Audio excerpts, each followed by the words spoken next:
Hey, everybody. Welcome to our live feed. We're getting connected with Jeremiah Gibbs today, and we're going to talk a little bit about what's going on at the University of Indianapolis down there. New Lilly Grant that's come through. But while we're getting connected with him, I'd encourage you to look over at the Young People's Ministries Facebook page. There, we just put up a bonus episode of the podcast that features a couple of interviews with people that are starting as new members of the Division of Ministries with Young People. So we got 4 or 5 folks that come out of the North Central and the Northeast jurisdiction talking about kind of how they got connected and what they're looking forward to during these 4 years. So check that out as we continue to get set. Check, check, check, check, check, check, check. 1, 2. Check, check. 1, 2. Check, check. 1, 2.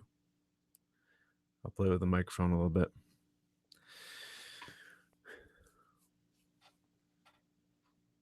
Check, check, check, check.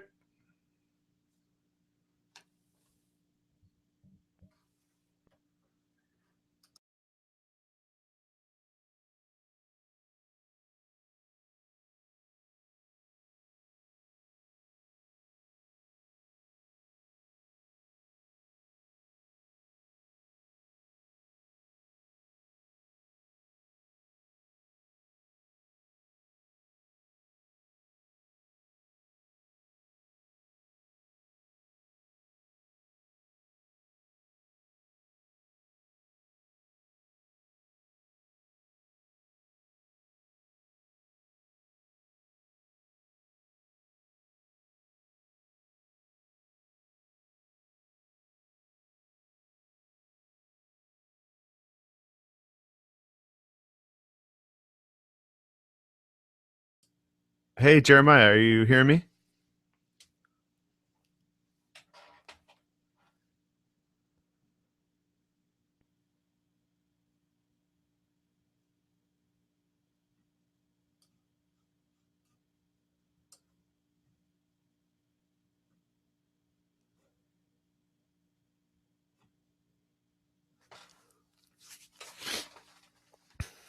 Thanks for jumping on here.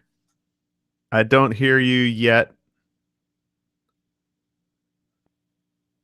There's a little settings button that sometimes you can choose which input device you're using.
Jeremiah, just double checking that you're picking.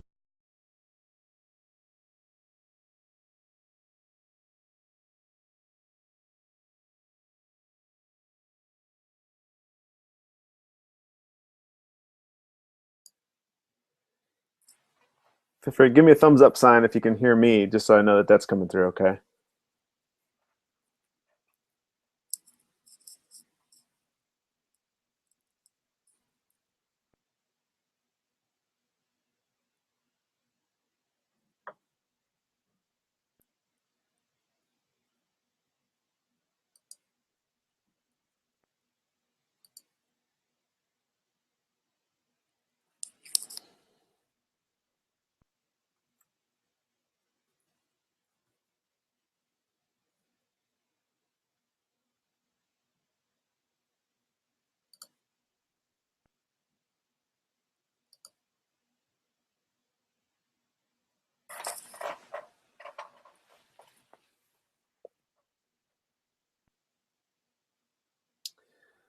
I don't think I'm hearing anything if you're talking.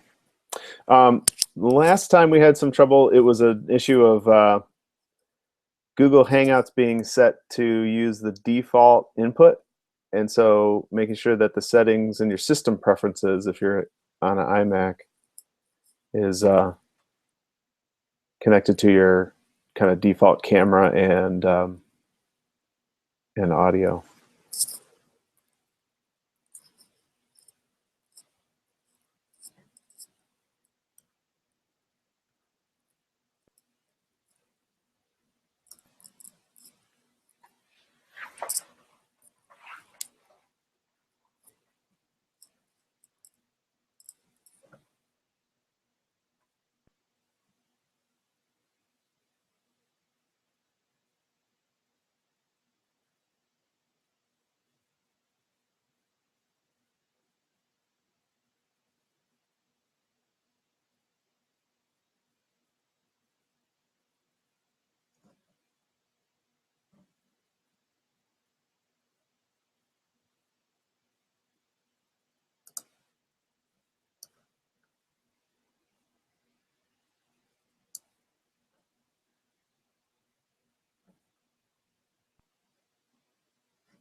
Hey.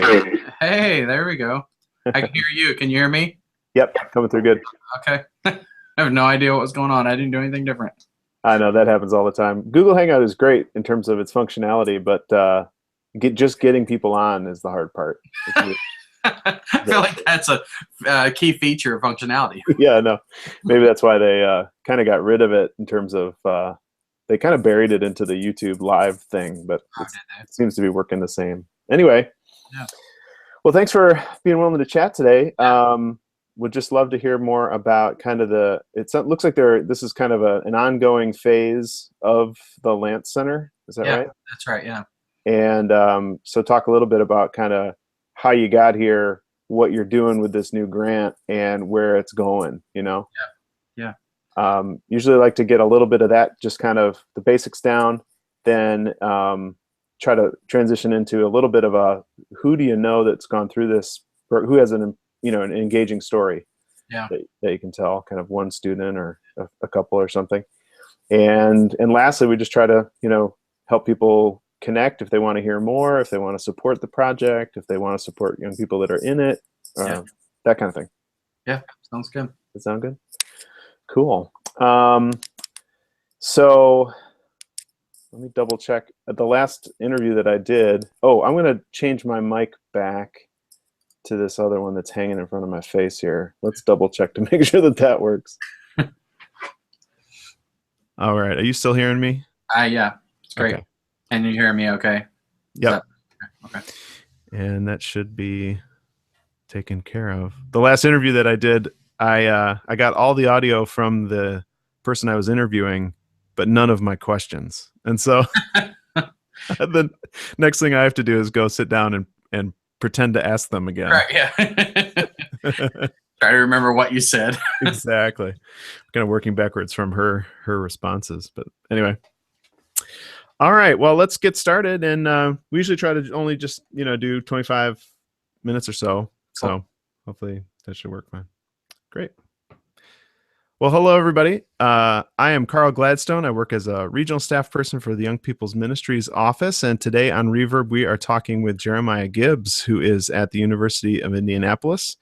The Lilly Foundation has just made a new grant to some programs there through the campus ministries of that fine institution. Jeremiah, welcome. And I'm glad to have you here to tell us a little bit more. Thank you. Yeah, glad to be here. Glad to talk about what we're doing. It's exciting for us, and certainly exciting for some of the students that get to participate. So how long have you been at UIndy, and can you tell us a little bit about your role there? Yeah. So I started in 2009, originally in an interim role with the Lance Center for Christian Vocations, which is our spiritual formation program and theological education here at UIndy. UIndy is a United Methodist institution. Sometimes when you hear University of Indianapolis, it doesn't sound like that would be a United Methodist institution, but it is. So I started in 2009 as the interim director, and within a couple of years became more permanent staff and faculty here. So my role is now as university chaplain, overseeing the religious life here, supervising the other staff, chaplaincy staff, and so on, helping to give direction and guidance to the spiritual formation program, and some teaching, although over the years my teaching load has actually decreased as other responsibilities have been taken on. And so I'm doing less and less teaching in recent years, but enjoy doing all of it. So I'm glad when I get to any piece of it. But. So for those who might not be familiar, I mean, you guys are set up a little bit like maybe Ohio Northern or some other places because of the integration into as a United Methodist related school. There might not be kind of my lights go off there, but there might not be an existing something like a Wesley Foundation or some of those other kind of terms that we might see elsewhere. But the opportunities for a real kind of integrated campus ministry are there. Is that kind of a good description? Yeah, that's exactly right. So we do have for about 10 years now, we've had groups like Campus Crusade, Chi Alpha, and some of these parachurch organizations have had presence on our campus, including a United Methodist Student Association. But the United Methodist Student Association, for better or worse, often functions for service and fellowship events and things like that, because most of our United Methodist students are involved in the chaplaincy program. So they're involved with our chapel leadership, and they're involved with other components. The chaplaincy at our university, because we are very much a pluralistic institution. We have lots of students on our campus from Muslim backgrounds and Hindu backgrounds and non-religious backgrounds and so on. And so we have tried to provide services and sort of direction for lots of different kinds of campus communities, including our religious community on campus. The chapel community is ecumenical, and so all of our ministries there, we have United Methodist participating as one of many parties in an ecumenical ministry. And we really think about ecumenical as lots of different religious traditions contributing the best of their gifts. We try to avoid kind of the lowest common denominator. Let's all be generally Christian kind of perspective, which has its merits in certain ways as well. But we've really said, why don't you bring the best of the Methodist tradition, bring that unity of piety and social action, bring covenant discipleship practice, bring some of these practices into the context as one party among many parties. And bring for our Catholic students to bring some of their practices of prayer, and we do a daily, we do noonday, midday prayer, very much in kind of the Catholic monastic tradition, and so really drawing upon lots of different traditions within the whole of the campus ministry. And then we've got these student groups that are more specific to various traditions, like the United Methodist Student Association and so on. So it's kind of a unique structure in that sense. So you work with college students in the day-to-day and throughout their career there at the school, but the Lance Center is also helping younger folks, youth, do their own kind of vocational discernment. Can you talk a little bit about the Student Leadership Academy? Absolutely. So, I think probably in Indiana, we ended up in a situation not like lots of annual conferences across the country where the funding that was coming from denominational sources, from apportionment dollars and so on, just began to get smaller and smaller, and the support for campus ministry and what it meant for us to be a connectional ministry I feel like really had to be redefined, because I think in a previous generation it was thought of primarily in terms of the dollars that come from the annual conference to the institution, and that model is in many places is no longer there. I know there are some annual conferences where that's still very present, but for us it wasn't. And so we started talking with the leadership development folks at the annual conference and saying, what are the ways that we could sort of redefine this partnership in a way that benefits both the annual conference and benefits the institution, and what a partnership look like, so that we could redefine that mechanism. And one of the things that we also knew is that kind of what often used to be referred to as the pipeline from youth ministry into kind of clergy vocational discernment processes of going through that really didn't exist. I mean, so many of our students, when they get ready to make college decisions, are not making those decisions based on the religious identity of the institution that they go to serve. So, the pipeline had a big break in it, right? And so really thinking about what are the ways that we maybe even reestablish that pipeline in a new kind of configuration. So the way that we thought about that was originally the leadership development officer at that time, a pastor by the name of Brian Duran, who's up in northern Indiana now. He and I went to Exploration and kind of looked at what was happening with the Exploration event. And we decided to start a program that we called Exploration Youth. Originally, that was the original name. But part of what happened over time is we really wanted to do vocational discernment with high school students that was much broader than just for clergy folks. That was much really kind of a grassroots or ground level kind of vocational discernment practices.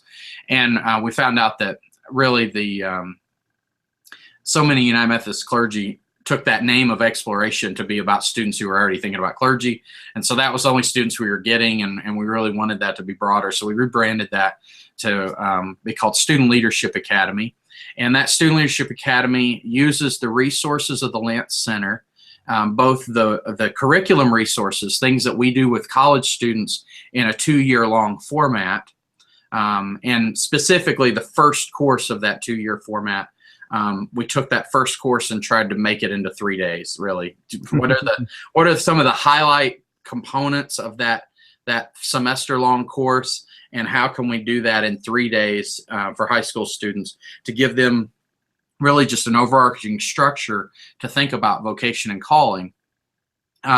And besides the curriculum resources, also drawing upon the resource of the students that are going through a 2-year-long spiritual formation program here at the university, using them as small group leaders, using them as music leaders, in lots of different capacities with the high school students, because they really had multiple years in some cases to digest this vocational discernment model that we've been trying to use. And so it's really been a cool kind of partnership then over the last 6 years or so to be able to see all that come together.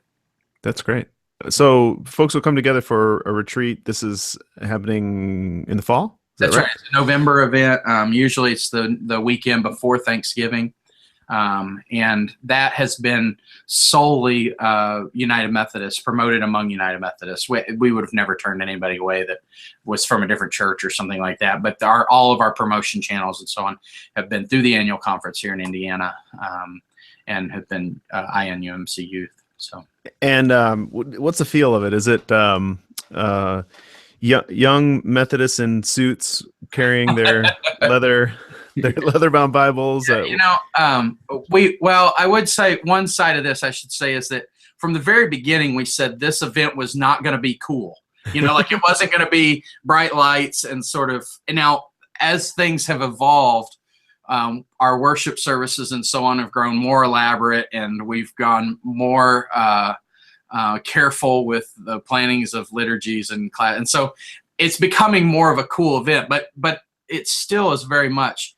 It is not an event that students, they're not playing games and things like that. There are times that they're playing board games when they're back at the church, and there's some free time on Saturday of the event and so on. But this is really intended for students who are pretty mature in their faith. These are the top 2 or 3 strongest leaders from lots of different youth groups across the state. We've got a few youth groups that will bring 4 or 5 or 6 students, but mostly these are just a couple from each group.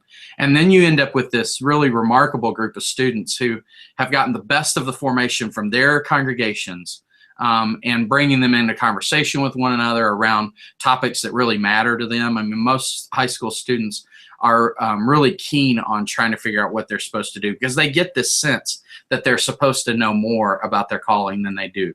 Yeah. And so really being able to help them get into that. So it certainly it has gotten to a point where our worship services and so on are pretty awesome kind of experiences there, and so on. But really from the core of this, we said we're trying to create an event that's centered around the relationships that they're going to create with clergy from the conference, with staff from the university, with college students from the university, and with one another, rather than trying to focus it around a really phenomenal program. I hope it is a phenomenal program, but that was never we never wanted that to be the main thing that the students were here to do. So smoke machines weren't on the original shopping. Yeah, there were no smoke machines. There's still no smoke machines, but but our our video capabilities and so on have gone up over the time, and we've been doing that better and better. But things like that.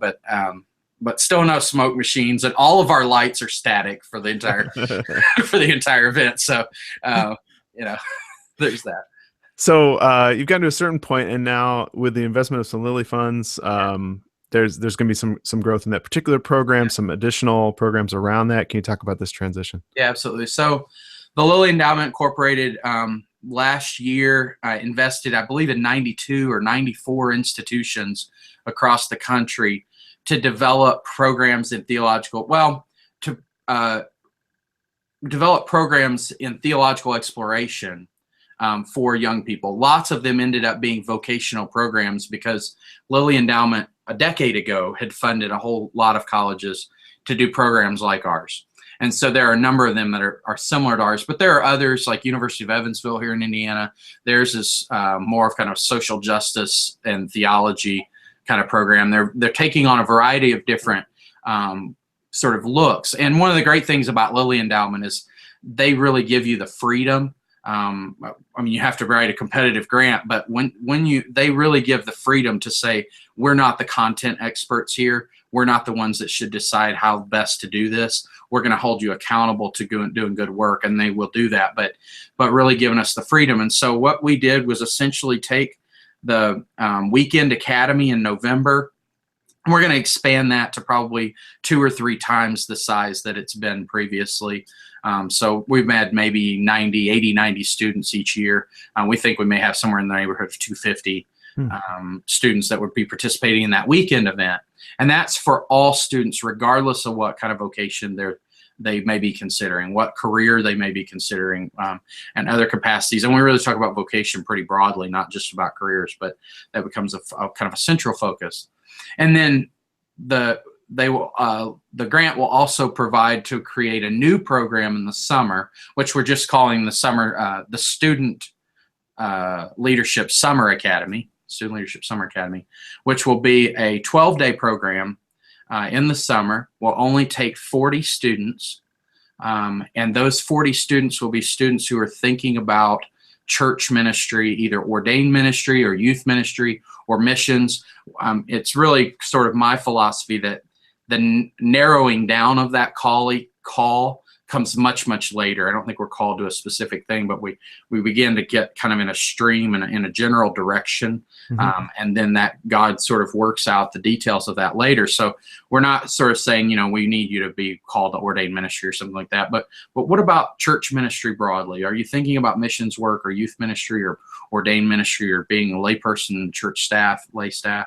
And if you are thinking about those things, then really creating a 12-day program where we're going to kind of do theology at a deep level. So the first year we're planning, and that things could change a little bit depending on who the available faculty persons are for any given year. But the first year, our plan is that we would talk about healing and what does it mean to be agents of healing in the world. And we made our faculty and staff here at the university really are excellent in the health sciences. So maybe drawing upon some of our health sciences persons to talk about healing and those kind of those capacities, maybe drawing upon our psychological faculty to talk about healing in kind of a psychological sense, emotional sense, and to talk about healing in a supernatural or spiritual component as well. So all of those hopefully would kind of integrate throughout that 12-day event. And then each year we would have a different theme. So like one year we're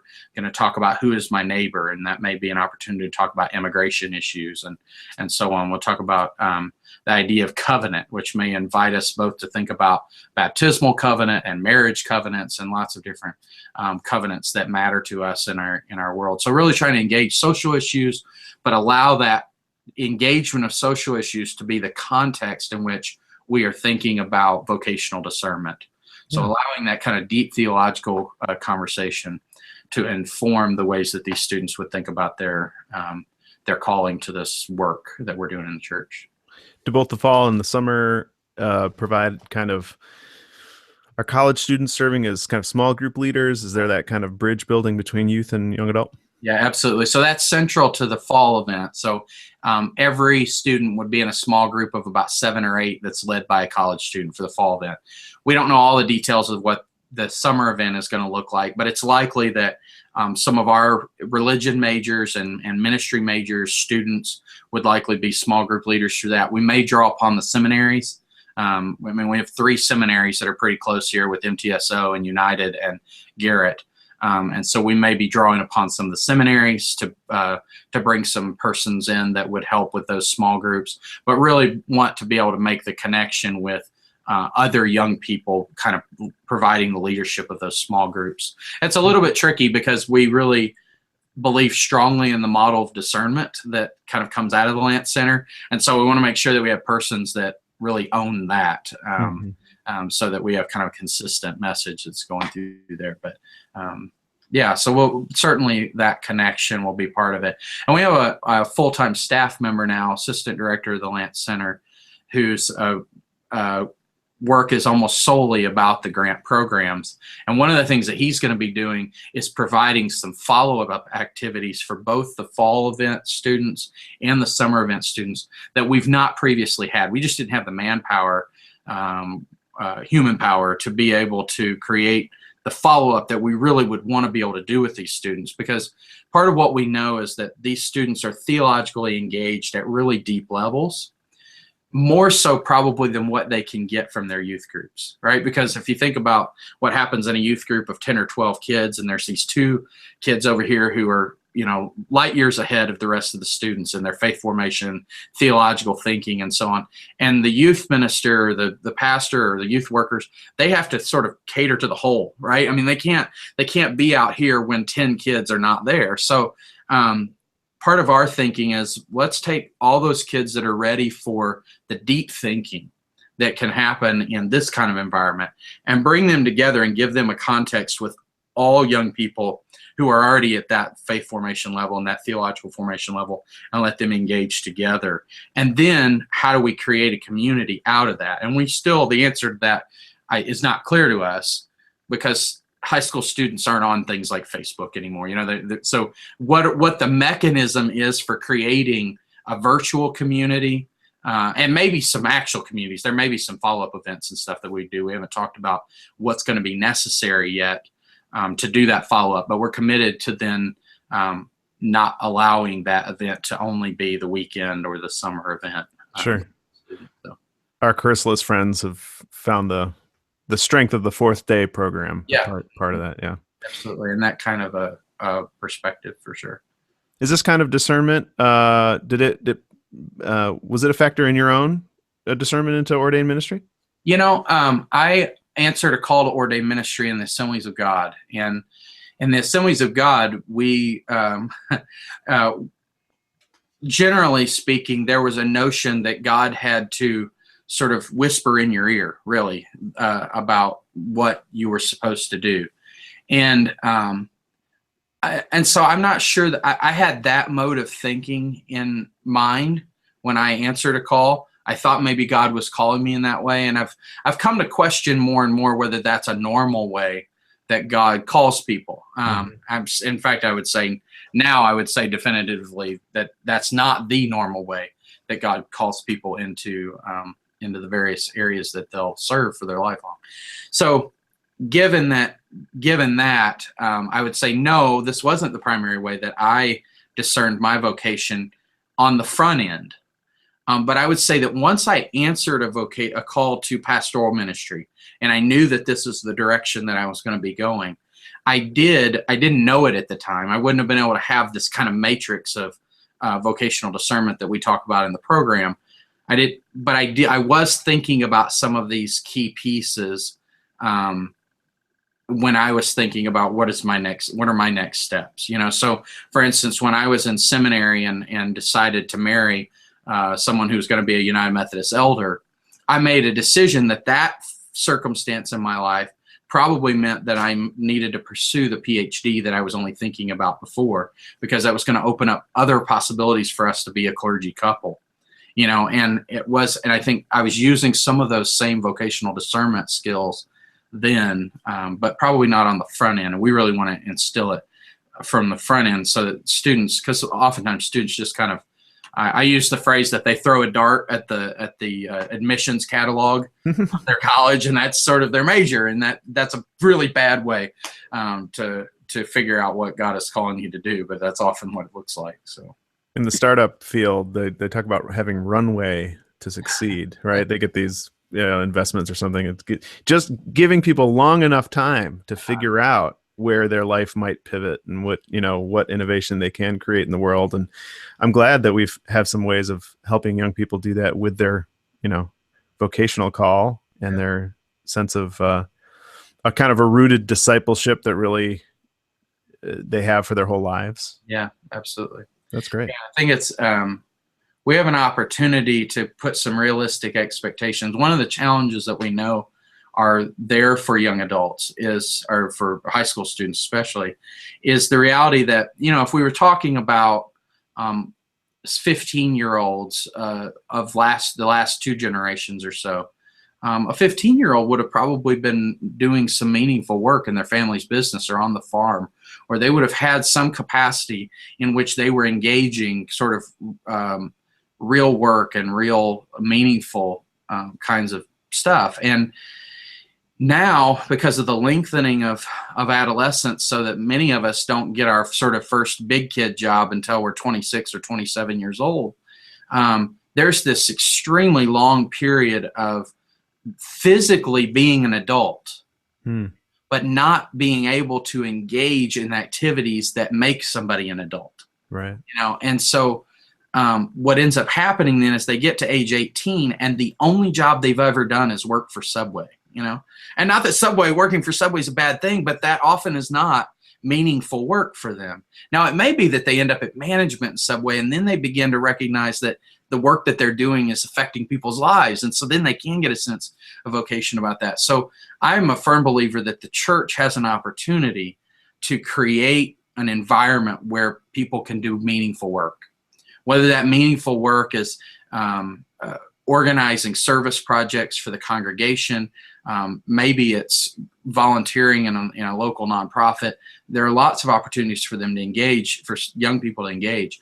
And I think they need that, or they can't then make a decision about what they want to do because they've never actually done any of it. Mm-hmm. They've never done anything that was really particularly meaningful because they were working at Subway.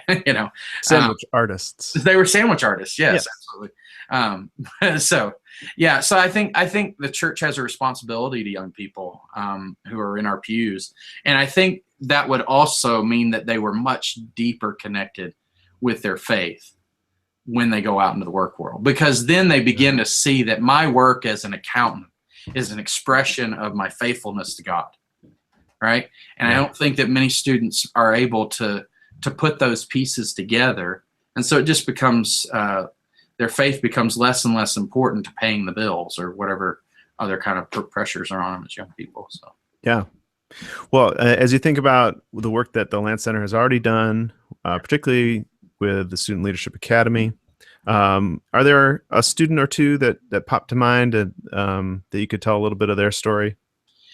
I think an example might be a student, Deanna. Deanna's from Fort Wayne, and she came to the program. And so The first year of the program, when the first time a student comes, they are given this model of vocational discernment, and they begin to piece together some of the ways that God might be calling them into various fields. The second year that they come, we use that same model of vocational discernment, but now we encourage them to think about what is some reasonable scale, I don't want to say small scale, but reasonable scale program, project, something that they could do in their local congregation or local community that would be close to their passions, close to their giftings, and meet some need in the world. So Deanna had come to the program a couple of years, and we actually have some small grant funding to be able to help them kind of get those things off the ground if they need some financial resources. Deanna came to the program. She was really thinking about her own passion for clean water, and she was very well networked with lots of students. She was well liked, and so on, both within her youth group and her school. And she connected with somebody who was able to help her do some graphic design work, and they created a T-shirt that they sold for clean water fundraiser. And so she went out and sold these T-shirts and got people, and then that becomes an education opportunity. She was able to speak to people about clean water and how they can make a difference in people's lives and so on. That would be one example. We've had students that have, for their projects, there was one student that did an anti-bullying campaign in their local school. We had another student who just started a FCA style Bible study before school in their class in their local school. So we've had students that have taken those passions in lots of different directions for those small scale projects, and certainly there have been lots of students that have simply been enriched in their understanding of the careers that they're going into. I mean, that's the piece that's sort of intangible. The fortunate thing now for me is that I now have students who've gone through the program and are now coming to UIndy as students in our program, which was how this was a mutually beneficial program, by the way, is that we knew that if students were on our campus and engaging with our faculty, engaging with our students, that they would think about us when they started making decisions about college.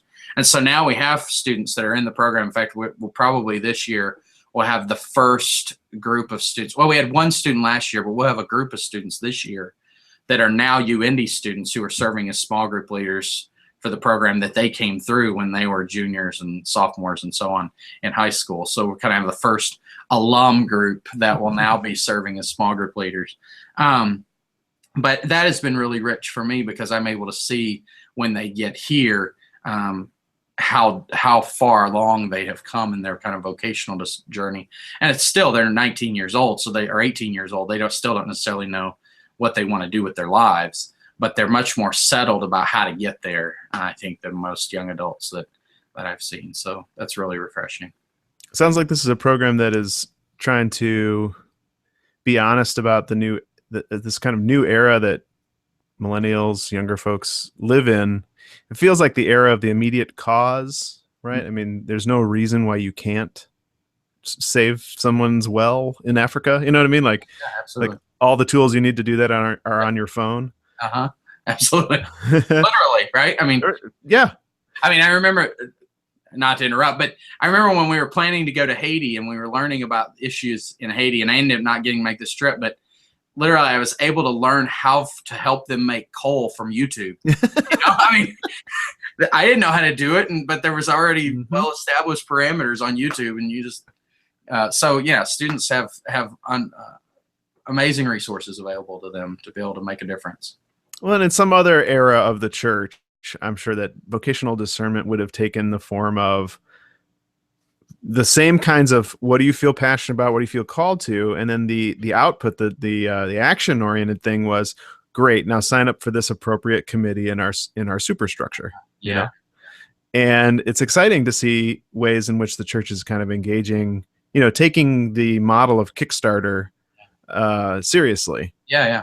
And seeing how you can take that intense vocational discernment and then just connect people with these kind of amazing technological platforms in the world that can really just launch them into some really, really interesting discipleship and missional living.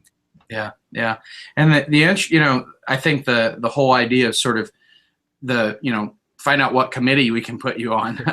We've actually sort of incorporated that in a sense too, but not until the third year of the program. So if they come back as a third year to the program, Sure.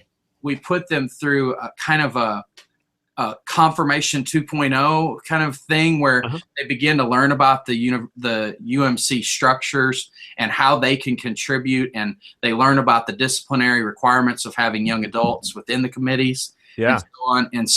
And then giving them some instructions to say, if your local congregation, and really encouraging the churches then to use these students, which is part of the process too. But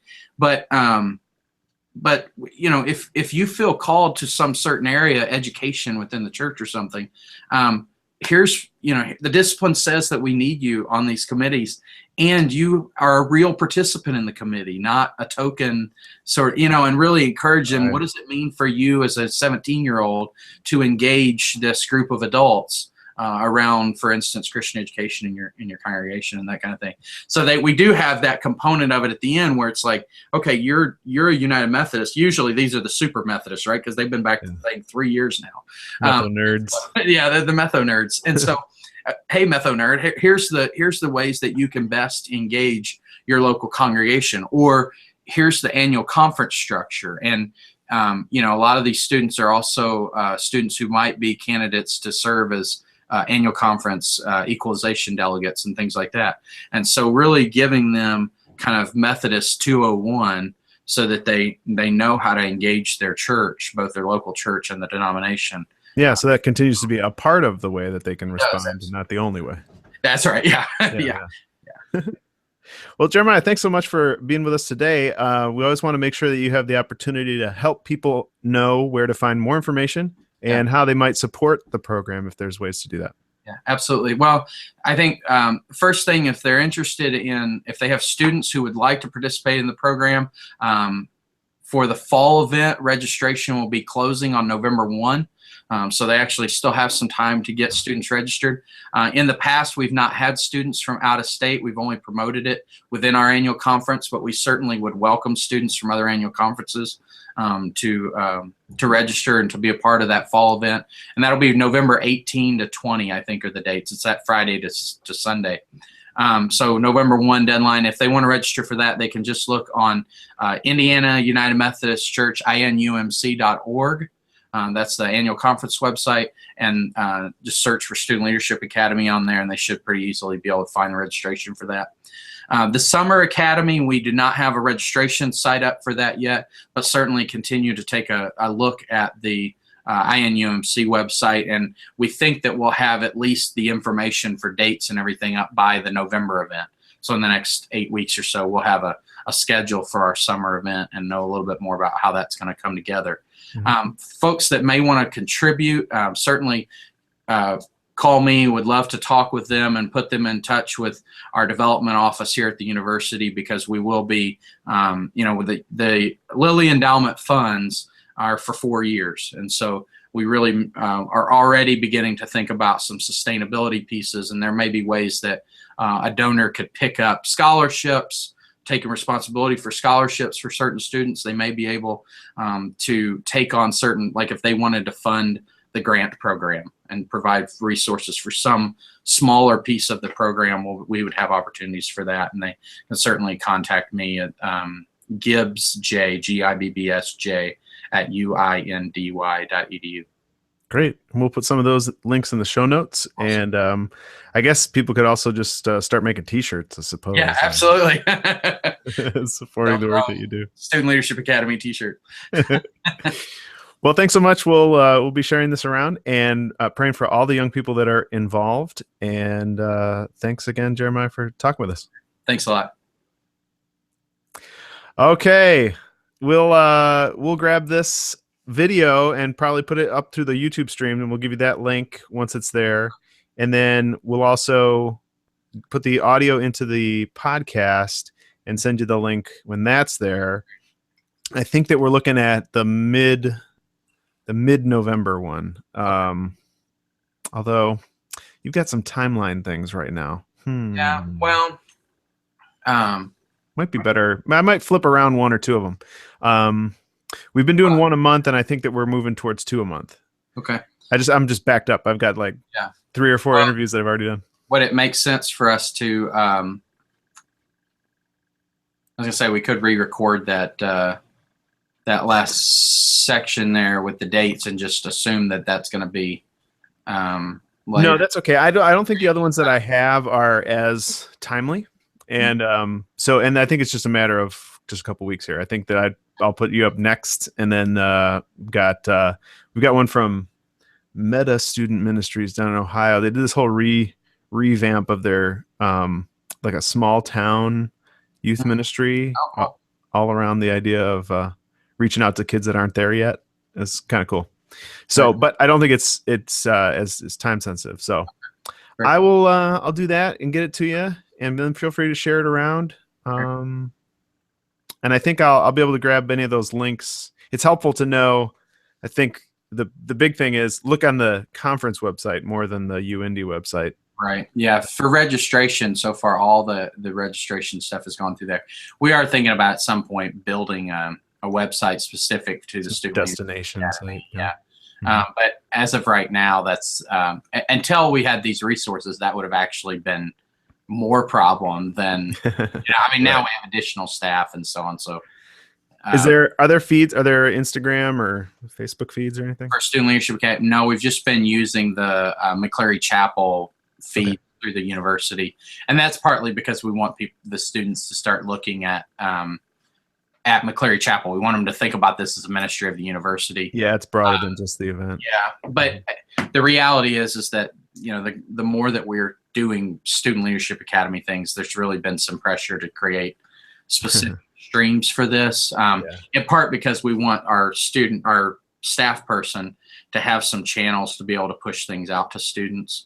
But I don't know if you've been any more successful than we have about being able to engage students. Oh no, you name it exactly. It's hard to stay with them as the new platforms are adopted. Yeah. So part of what we've been talking about in regard to that is simply having them sign up for text subscriptions. Because high school students' open rate for text is 98%. Yeah, they open all of their texts. So I was kind of blown away by that, because if you think about what their open rate for emails is, it's probably less than 20. Yeah. Right. So it's pretty remarkable. But then there is an issue with they also don't want to get spammed there, right? So it has to be it has to have kind of a personal feel, and you can't do it too much, and so there's just several layers to that we don't know that we have figured out, but we're probably going to try it anyway. I get that question a lot. What do you know? What platform you use for the texting? No, we haven't done it yet. Okay. No, we haven't gotten there yet. So it will probably be a subscription service though, because we have the resources to do it. Yeah. Well, then that probably will give you the tools to help it feel less spammy than it. Well, I would hope so. Yeah. And the other thing I know that our grant employee is going to be going out doing presentations in youth groups and stuff. Oh yeah. So I think he wants something that that people can subscribe while they're sitting there in the meeting. Right. He wants to be able to try to get that. And so he's got to do the research to figure out what that tool is, because I don't know much about it. So yeah. Well, hey, thanks again. If I have to record any of my questions, I'll just go ahead and do that. All right. And we'll talk to you soon. Great. Thanks a lot, Carl. Thanks, man. Bye.